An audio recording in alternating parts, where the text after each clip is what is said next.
Mau lihat ruang bawah tanah gak? Itu merinding banget. Saya mau bangun tuh susah banget. Susahnya susah banget. Tiba-tiba bibir saya dalam posisi tidur itu kebuka sendiri. Keluar suara, ding dong, ku datang padamu, bukalah pintu. Tak mungkin sembunyi dari kau, ding dong, ku datang padamu, bukalah pintu. Tak mungkin sembunyi dari kau, ding dong, ku datang padamu, bukalah pintu. Tak mungkin sembunyi. Di video kali ini sedikit berbeda dengan video sebelumnya. Saya akan bercerita tentang pengalaman mistis atau cerita horor dari pengalaman saya pribadi. Ketika itu sedang perjalanan menuju Garut.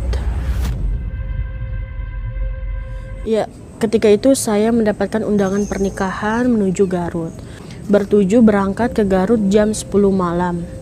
Karena kita pikir kita bakal sampai di jam 6 pagi gitu ya. Dan selama perjalanan saya dan rekan saya, si Papa Dila, itu duduk di bagian belakang mobil. Nah, selama perjalanan saya dan Siva, teman saya, tertidur di jok paling belakang. Dan sekitar jam 12 malam kita istirahat sebentar di rest area. Kemudian biasa gitu ya, jam 12 malam kita lapar, cari makan. Setelah makan, setelah istirahat selesai, kita kembali lagi ke mobil. Nah, pas banget mobil mulai melaju di jalan tol kilometer berapa saya juga lupa ya. Pokoknya ketika itu sudah malam, tengah malam.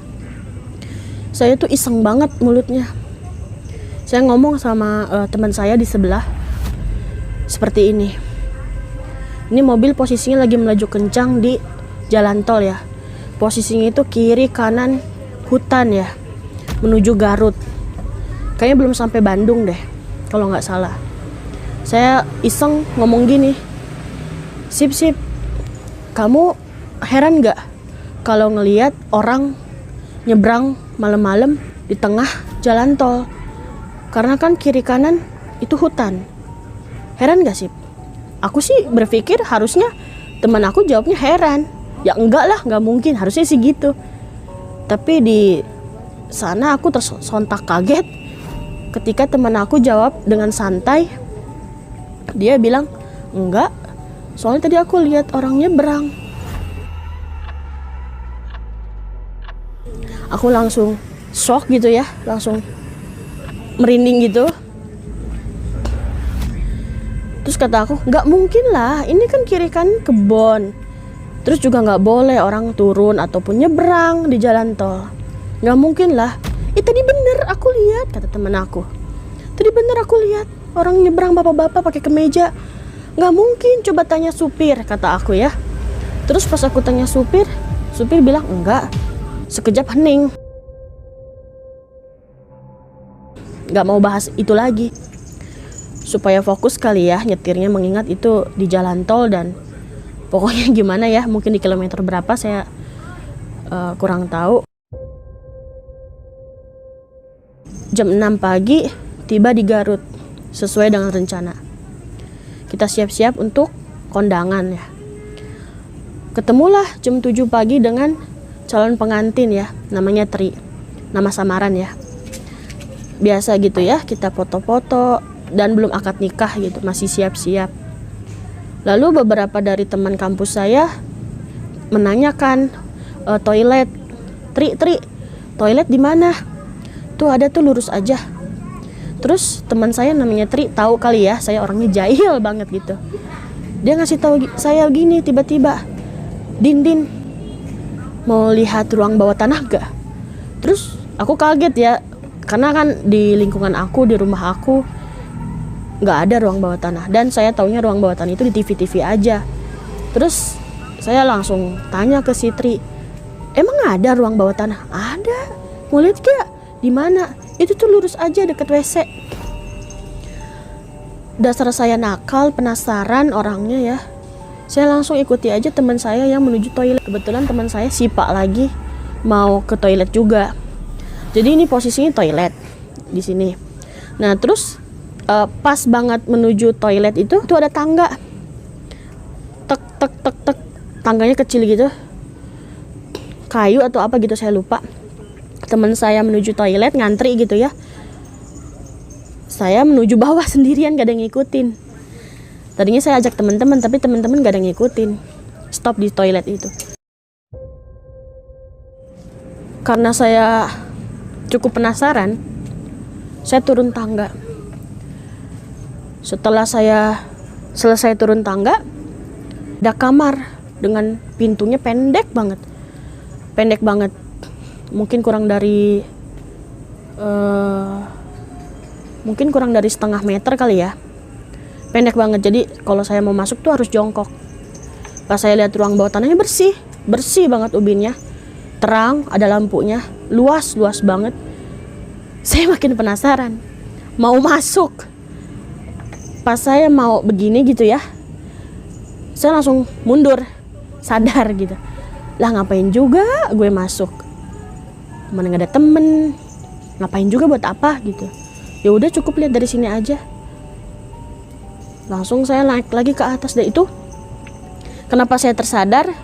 Karena ketika saya masuk gitu ya, itu merinding banget. Kenapa merinding? Ubin bersih, ruang bawah tanah terang. Kenapa harus merinding? Tapi itu hawanya ya Allah berat banget.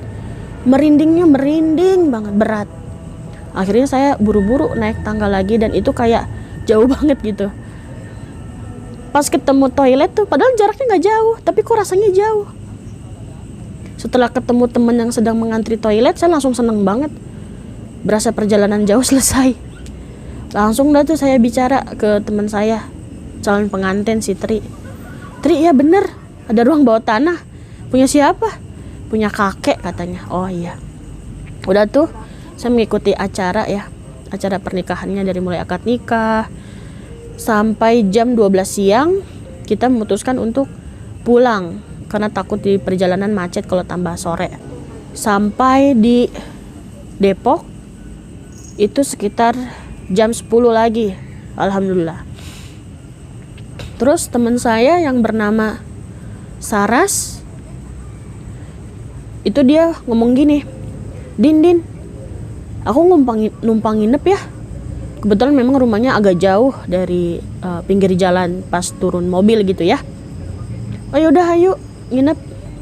Kita jalan bertiga seperti biasa menuju ke kosan saya ketika itu. Entah ceritanya gimana, pokoknya kita tertidur lah ya. Posisinya saya di sini, Sipa di sini, dan teman saya si Saras itu di atas kepala saya tidurnya. Dan si Saras itu tidurnya tengkurap karena saya udah capek banget. Ya udah gitu ya, tadinya mau ngasih tahu jangan tidur tengkurap gitu, karena tidur tengkurap tidurnya setan gitu. Ya udahlah ya, capek, dia juga udah tertidur pules. Nah, ketika saya tidur, saya tahu teman saya si Pak itu sedang main HP tapi ngebelakangin saya. Ya madepnya madep sana gitu, sambil main HP gitu. Saya tahu, padahal saya udah tidur. Tapi dalam mimpi saya melihat si Saras itu bangun. Karena kebetulan di malam itu dia pakai celana kotreks ya, celana gunung yang suaranya keserk gitu ya. Jadi kalau dia keluar, ngelewat atau jalan itu pasti terdengar. Lalu Saras bangun. Pas Saras bangun, si Saras buka pintu yang sudah terkunci, pintu kosan saya. Saya punya pengalaman kemalingan lah gitu ya. Jadi saya agak trauma kalau pintu jendela belum ditutup atau dikunci, itu saya trauma banget. Lah ini si Saras bangun, keluar pintunya nggak ditutup lagi, dan suara pintunya krek gitu. Padahal saya ingat banget pintu kosan saya itu bagus, nggak yang maksudnya mulus aja gitu, nggak ada suara kayak gitu ataupun macet, nggak ada sama sekali. Akhirnya pintunya terbuka lebar, saya dalam kondisi tertidur nggak bisa bangun, dan saya dalam hati saya ngomong gini, ya ampun Saras, kalau keluar tutup lagi pintunya. Saya mau bangun tuh susah banget. susahnya susah banget. Saya mau bangun untuk tutup pintu, untuk kunci pintu. Dan akhirnya setelah saya mimpi seperti itu, tiba-tiba bibir saya dalam posisi tidur itu kebuka sendiri seperti ini, dan keluar suara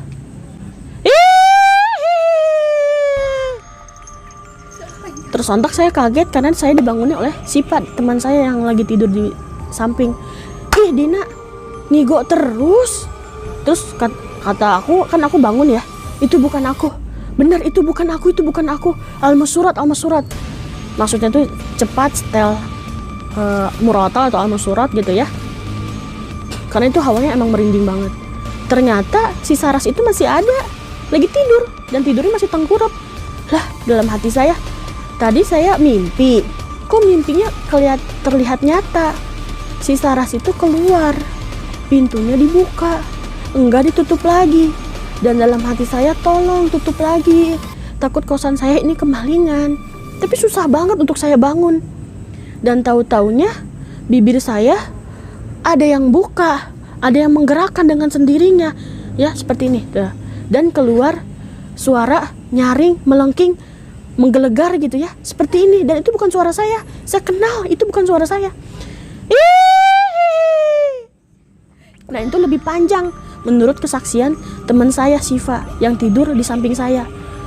Pas dia bangun megang HP, dia langsung mau nyetel Al-Musurat, tapi yang disetel itu Ar-Rahman. Terus saya tersontak marah, kenapa ini?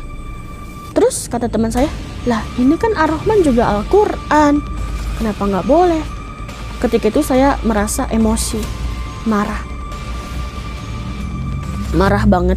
Dan setelah Al-Musurat di setel gitu ya, hati saya tenang dan tidur pula setelah itu bersama Saras dan Siva.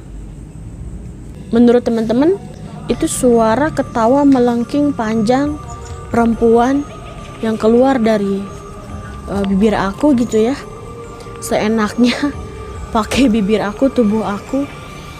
Itu kira-kira suaranya siapa gitu? Coba teman-teman komen ya di bawah ini. Kira-kira apa benar itu suara kuntilanak? Tapi aku benar-benar gak ikhlas, gak ridho. Itu tubuh aku, bibir aku dipakai gitu lah ya. Makanya di situ aku lawan dengan cara, itu bukan aku, itu bukan aku.